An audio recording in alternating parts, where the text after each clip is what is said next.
The fragrance of selfless love that has drawn the world into one family. The truth of an eternal message that has been revealed through every act and word.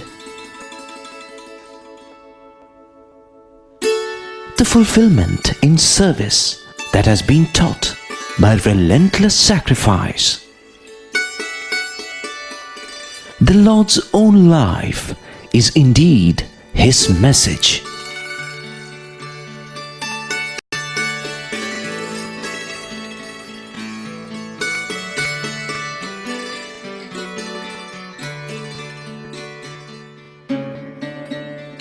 Sai Ram, and a hearty welcome to our viewers from all over the world.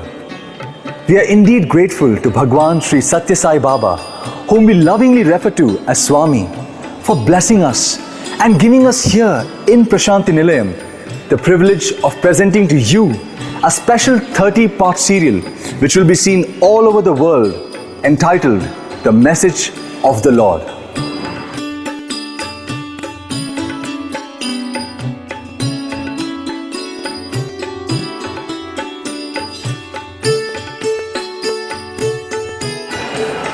We all love our beloved Swami and never fail to hail him as the perfect embodiment of pure and unsullied love.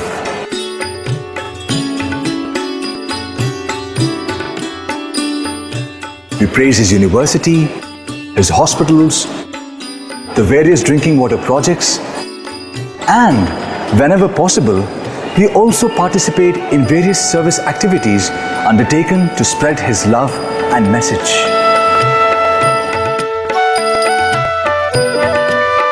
All that is laudable, of course, but how many of us can truly say that we really understand Swami's teaching and what it means to the future of humanity as a whole?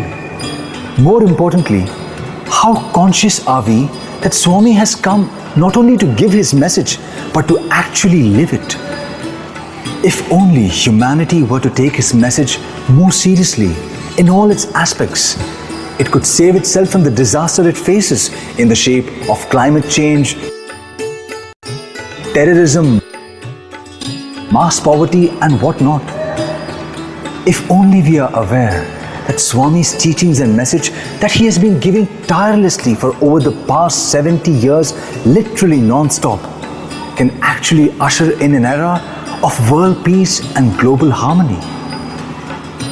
However, even if you're not familiar with all this, there is no cause for worry, because starting today, we're launching this special teleseries which would help you know what you might have missed thus far. And when we are through with this, we are certain that you will be convinced that Swami's message can truly save us and the whole world at large. You would also realize that his message is the most precious gift that Swami has given humankind for now and forever. Today is the 20th of October in the year 2010, or as we say in India, 2010. Exactly 70 years ago, the message we shall be presenting to you was formally unveiled for the first time. That unveiling was done in what was then British India, in a small town named Uravakonda, in what was then called Madras Presidency. And the one who revealed the message was a small 14-year-old boy named Satyanarayana Raju.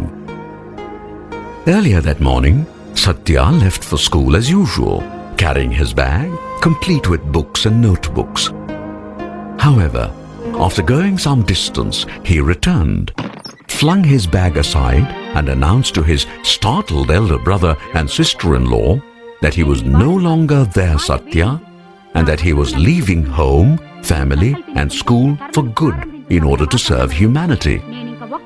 Leaving his brother in a sort of shell-shocked condition, Satya then went to a nearby garden and sat on a rock there while a small crowd gathered. After a while, Satya led the crowd with a small bhajan that we all know, and which of course has not only become justly famous, but also marks the curtain raiser on the Sri Satya Sai Avatar, the incarnation of the divine in this Kali age.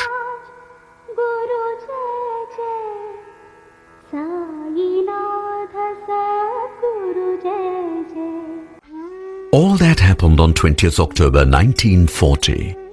To appreciate the significance of that event, we need to go way back to the year 1926, to the small and little-known hamlet called Puttaparthi. Here in this house in Puttaparthi, in the early hours of 23rd November 1926, was born a little boy, the same boy whom we saw earlier. This boy, whose full name was Satyanarayana Raju, was the grandson of one Kondama Raju. His father was Pedda Venkama Raju, while his mother bore the name Ishwaramma. The Rajus were no doubt poor, but their moral stature was so high that all of them, Patriarch Kondama Raju in particular, commanded great respect amongst everyone in the village, both the rich and the poor. It was clear, right from birth, that there was something most unusual and extraordinary about young Satya. In age and size, he was just another boy. But in all other respects, he was different. He was mature, far beyond his age, and had a mystical and divine aura about him. Particularly noteworthy was his deep sense of compassion. Poor though his family was, he would readily serve food to the hungry. When his mother said that they barely had enough food for the family, Satya would reply that when the beggar ate, it was the same as him eating the food. Understandably, Ishwaramma was baffled, but she began to sense that Satya was different. As a young lad, Satya gathered boys like himself and formed a bhajan group that not only became the talk of the town, but also evoked great admiration amongst the villagers.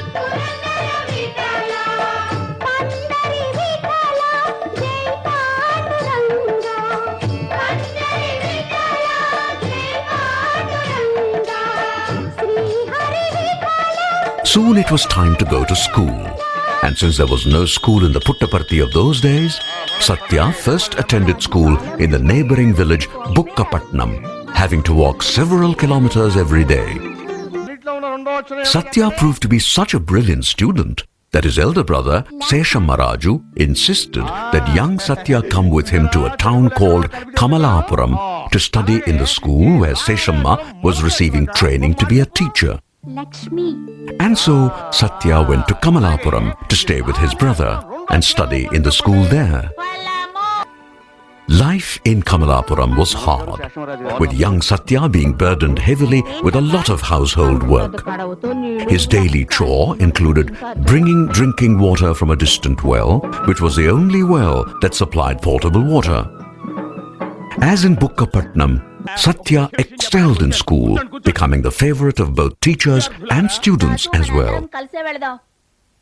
In a few years, once Seshamma Raju completed his training in Kamalapuram, he moved to Uravakonda to join in the high school there as a teacher, and he took Satya along with him. Once again, Satya excelled in school, but early in 1940, he suddenly began to act as if he had lost interest in studies. One thing led to another, and finally, as we saw earlier, on 20th of October 1940, he declared that the world was his home, that humanity was henceforth his family, and that his entire life would henceforth be dedicated to the service of humanity. When news of this reached his parents back home, they both were shocked and rushed immediately to Uravakonda to plead with Satya to change his mind. That, of course, Satya declined to do. But he did agree to return to Puttaparthi and further gave Mother Ishwaramma the word that Puttaparthi would be the permanent headquarters for his mission.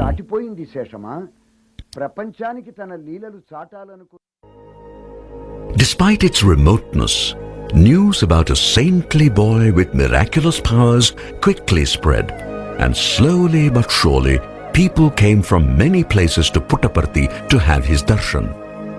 There being no space for this in the house in which he was born, for a while, Swami used the adjacent building, which was the residence of his neighbor Karnam Subbamma, who was almost his second mother. It soon became necessary to have a separate accommodation, which was set up in a piece of land donated by Karnam Subbamma. Thus came into existence the famous Pata Mandiram, or the Old Mandir. Many other remarkable leelas or miracles that Baba performed during this phase of his avatarhood. Typically, these experiences were given to devotees in the evening, when he took them out to the sands of the Chitravati river for an extended bhajan and chat session. Not many had the good fortune of seeing them, but among the blessed few who did, some have recorded for posterity what they saw. One such is Mrs. Vijaya Kumari, who at the time she witnessed these incredible leelas of God was a young girl. Those leelas made a deep impression on her, and even now, 60 years later, she is able to relive every single one of those precious moments. Here is Mrs. Vijay Kumari's description of a truly awe-inspiring leela that she witnessed during the Pata Mandiram days. One day in 1947, we went with Swami to the Chitravati river. All of a sudden, he disappeared from our midst. We then heard his voice which said, "I am here on the hill, and I am going to now show you all Surya Darshan, the vision of God as Sun." We began to wonder. It is past 6 in the evening and the sun has already set. And now Swami is saying he would show us the sun. That was when we began to laugh. Just then we began to see a pink light behind Swami. Quickly pink turned into red and we began to feel very hot. The heat made us sweat profusely and was unbearable. At the same time, the scene we saw was beautiful, indeed beyond description.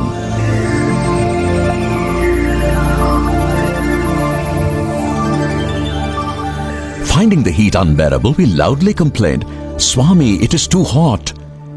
He replied, "Is that so?"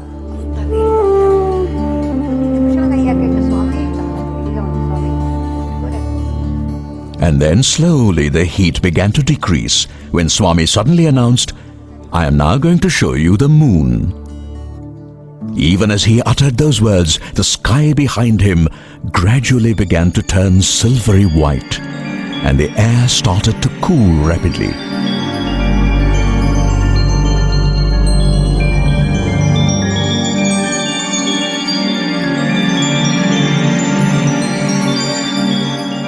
Soon we began to feel very cold and started shivering.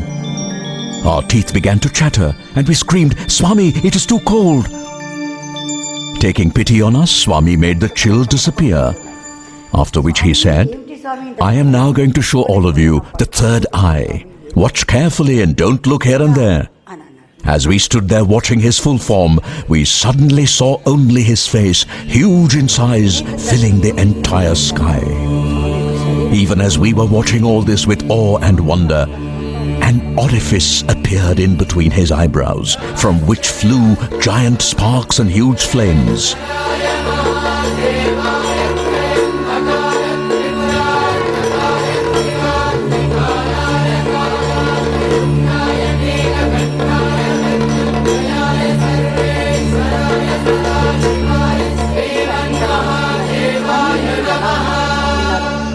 Instead of being lost in this extraordinary spectacle of divine glory, we now became very worried and anxious as we could see only Swami's face.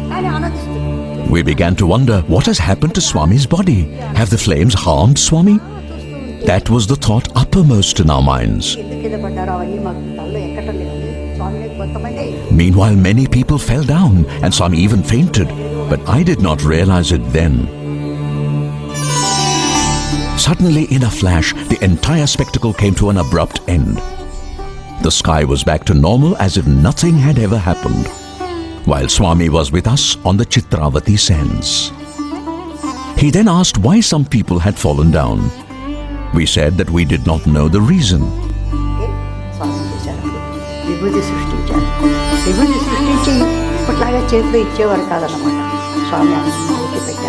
Swami then created sacred ash or vibhuti and applied it to everyone's forehead. Having done that, he said, "Come on, let us return to the mandir." We started walking back, but most of us were quite unsteady and wobbling.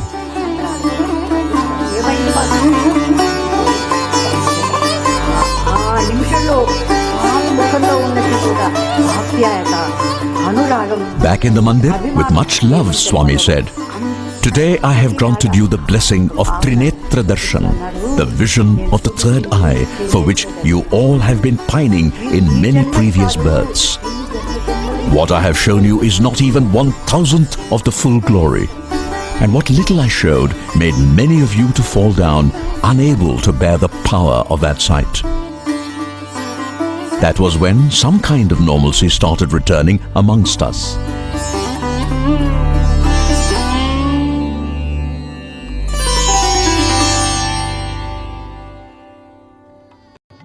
Word quickly began to spread, and many took the trouble of coming all the way to Puttaparthi to have the darshan of young Baba, despite all the difficulties of reaching that place. This included some of the elite of big cities like Bangalore, Hyderabad and Madras, now called Chennai. Indeed, even the Maharani of Mysore came several times, although she had to walk across the sands of the Chitravati river, since there was no direct road as yet to Puttaparthi.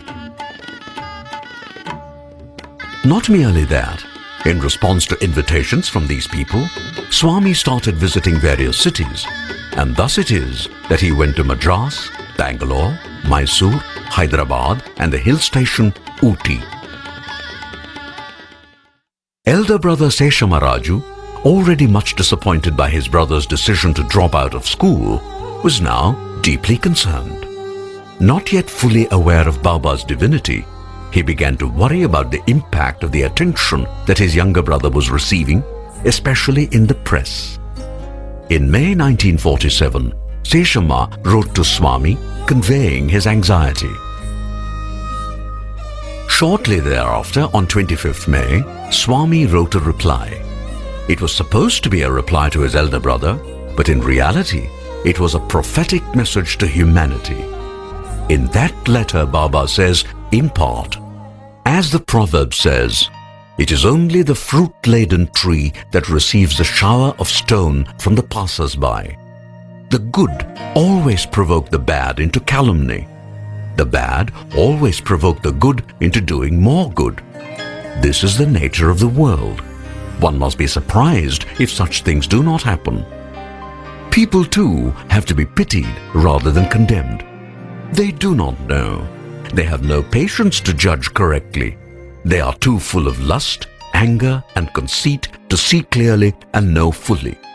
So they write all sorts of things.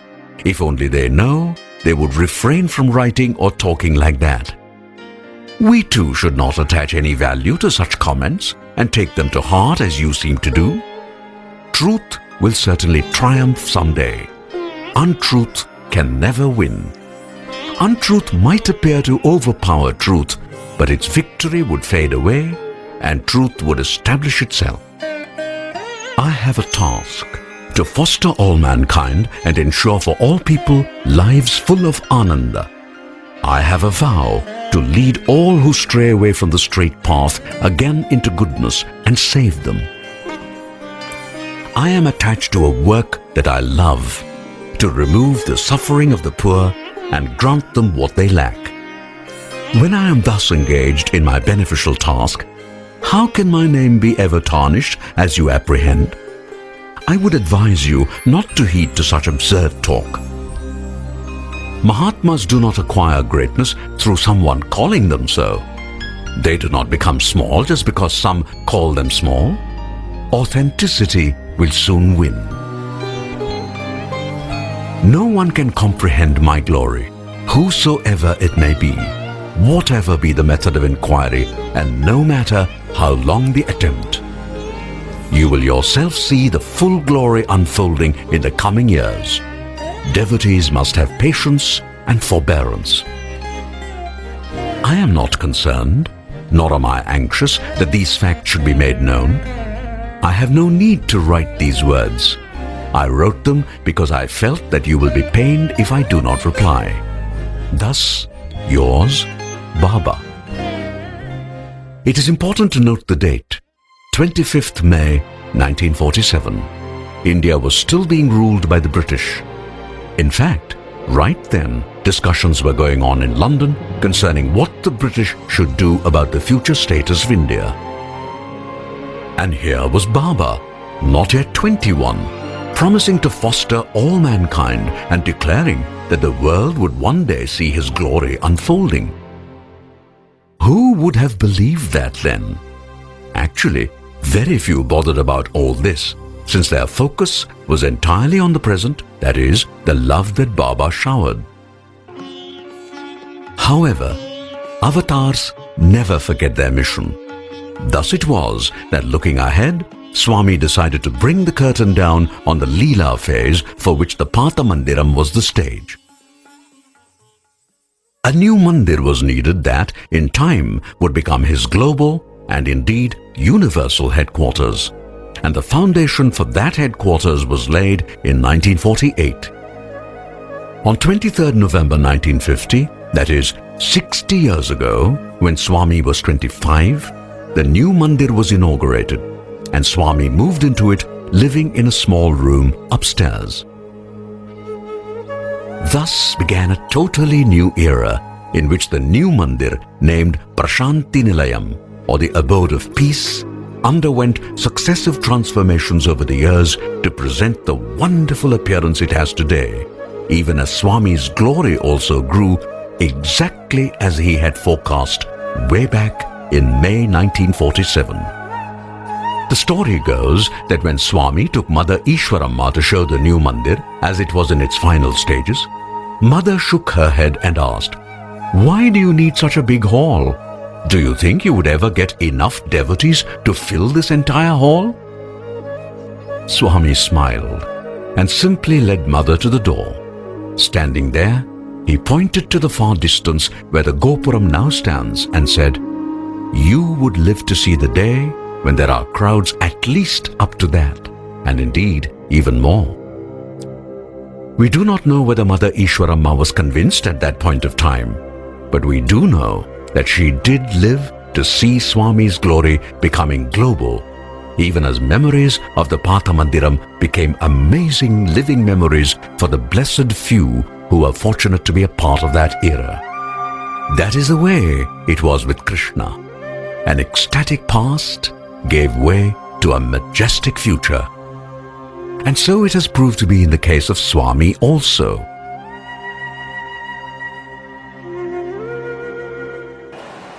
We shall follow up on that part of the story tomorrow in our next episode. Meanwhile, thank you for being with us, and we hope that you enjoyed our presentation. Do join us again tomorrow for the continuation of this serial. Jai Sai Ram.